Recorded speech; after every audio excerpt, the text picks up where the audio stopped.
Greetings, Andy here again, and welcome to day 18 of my Advent Calendar countdown of 2024 new releases. And today it's number 7, another old favourite, but not quite as old as Mercury Rev yesterday.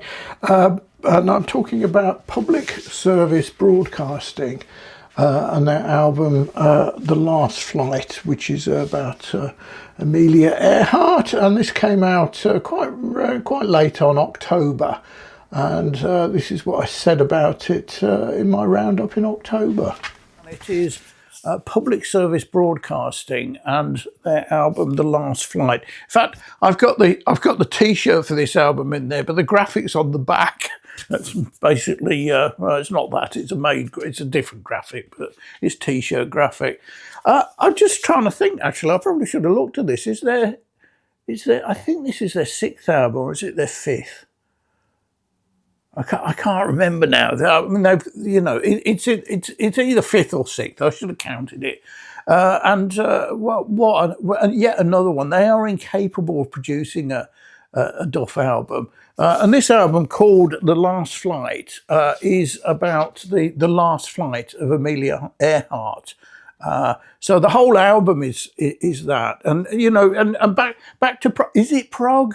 Well, I think it is. I think out of all of this is the most prog. It's a concept album. There's plenty of orchestration in there. There's talking. There's singing.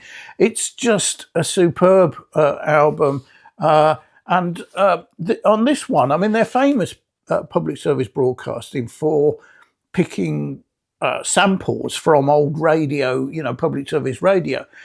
In this case, there are no preserved voice recordings of Amelia Earhart on this, but there are. She wrote lots of letters during the journey, and so they have been narrated, or elements of it narrated, by, I can't remember her name. Let me have a look.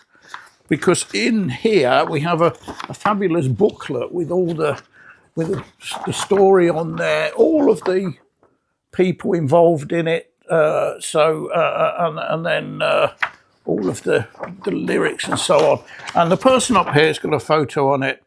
Kate Graham voices Amelia. So Kate Graham there does the voice for it. It's got the main two guys in there.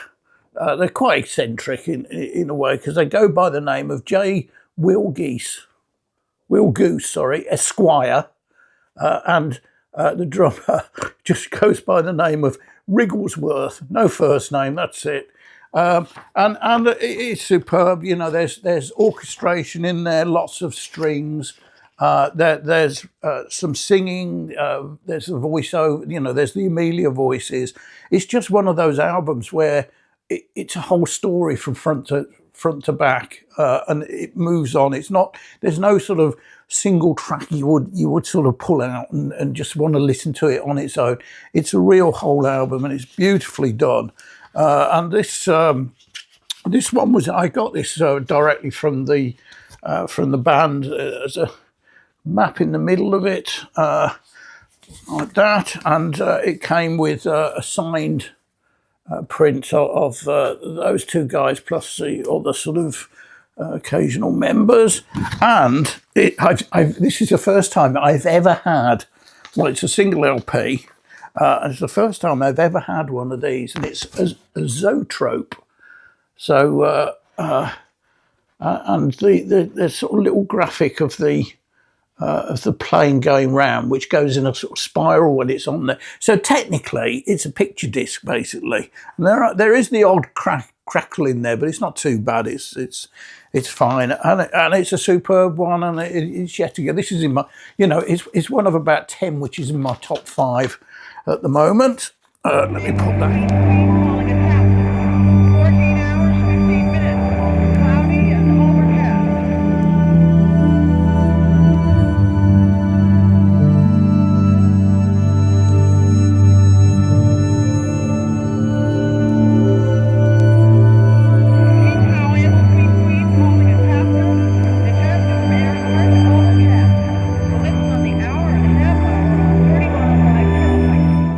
So that was Public Service Broadcasting number 7, and we're heading inextricably, is that the right word, towards my top 5. So come back tomorrow and see what number 6 is.